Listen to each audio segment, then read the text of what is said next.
All right, man, peace. You know, so many times Kobe Bryant fans come on my channel. They try to give me a hard time about how I, quote unquote, get on a boy. It's not that I'm getting on your boy. It's that your homeboy Kobe Bryant is so full of shit. Anybody who watched the cat play his last 2-3 years in the NBA knows that he was one of the worst players in the NBA. As a matter of fact, in his last season in the league, he was statistically the worst player in the NBA, offensively and defensively. I vividly remember watching First Take at the time with Stephen A. Smith and Skip Bayless. And Stephen A. Smith would blow a gasket whenever ESPN would release their prognostications for each individual player in the league, and Kobe Bryant would drop down lower and lower every season after he tried to come back from his Achilles tendon tear. He would just lose it on air. How could you say Kobe Bryant is only the 53rd best player in the NBA? How dare you? And then Kobe would go on to be the 160th best player in the NBA. And Stephen A. Smith will have nothing to say. He would not apologize to many of the ESPN statisticians who would prognosticate those rankings. He would never say anything.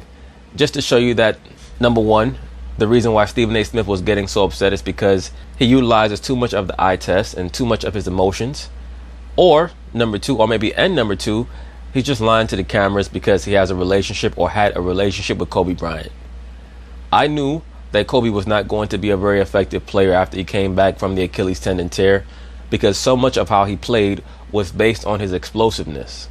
Kobe has to be able to jump over you, or he had to be able to jump over you on his fadeaways, or he just was not going to be that great because his mindset was not about getting everybody else involved. So he held the team back for a couple of years.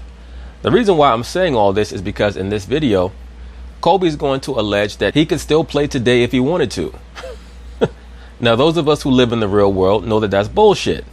Because once again, he couldn't even play in his last season. And cats, I'm sure, are going to come in the comments, what you talking about, you hater? He scored 60 points in his last game. Yes, the nigga scored 60 points in his last game. The man took 55 shots. I mean, hello? In my Herm Edwards voice, hello? So anyway, they're going to talk about it. I'm going to chime in. So, Michael Jordan played when he was 40. Kareem Abdul-Jabbar played when he was 40. Vince Carter is out there playing when he's 42. Still, Do you guys think, maybe I could still go back out there and do it? I played one pickup game. Was hurt. I tried at the house Monday. I was playing. Yeah, because before you were Tracy McGrady. Now you're Tracy McGravy. I mean, brother, you put on a few pounds. You look like you're enjoying that chicken and that rice, bro. That's why you're hurting. That's why them tendons are flaring up. But at least you're honest with yourself. I respect that, Tracy McGrady. Hurt. Oh. Yeah. No. I mean, if I wanted to, I could. Yeah, Kobe kills me, man. And he really believed that too. Like, Kobe really believed if I wanted to, I could play in the league right now. Kobe could come back and a team would give him a roster spot. Of course, the Lakers, they would give him a roster spot. But he would not be an effective player in today's NBA. He just wouldn't. And a lot of you cats, once again, you're going to get upset. It's okay. He would not be an effective player in today's NBA. He would get roasted and toasted. And on top of that, he would not be able to score on most of the defenders who would be assigned to guard him. Because outside of an offense where he was given complete carte blanche to take bad shots and have a James Harden level of green light, he's not going to be an effective offensive player because he's a volume shooter. I don't want to. You're sure? I'm sure. The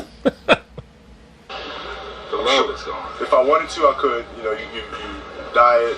You got to really obsess about it. You can do it with the technology, nutrition, studies, all the things that you have now. In other words, with the PEDs. But brother, no disrespect, even with the PEDs, you couldn't compete with these young boys out here today. The game is just way, way, way too fast for you. The game today is even faster than it was back in 06. The difference is that back in 06, 05, 07, when Kobe was at his peak, the game was much more physical. Kobe would not be able to keep up with these guys today.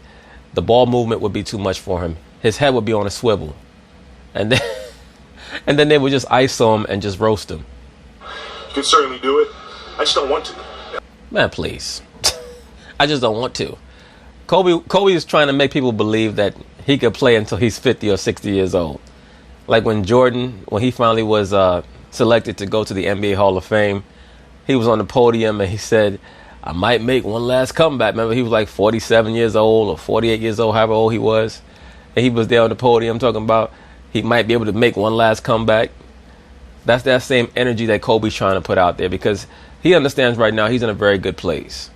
With LeBron James now playing with the Lakers and coming up short, this allows the Kobe fan base, which is very virulent, to mythologize him even more. So he has to keep the mythos alive. So I understand it, but bro, you full of shit. You need to stop. But anyway, peace.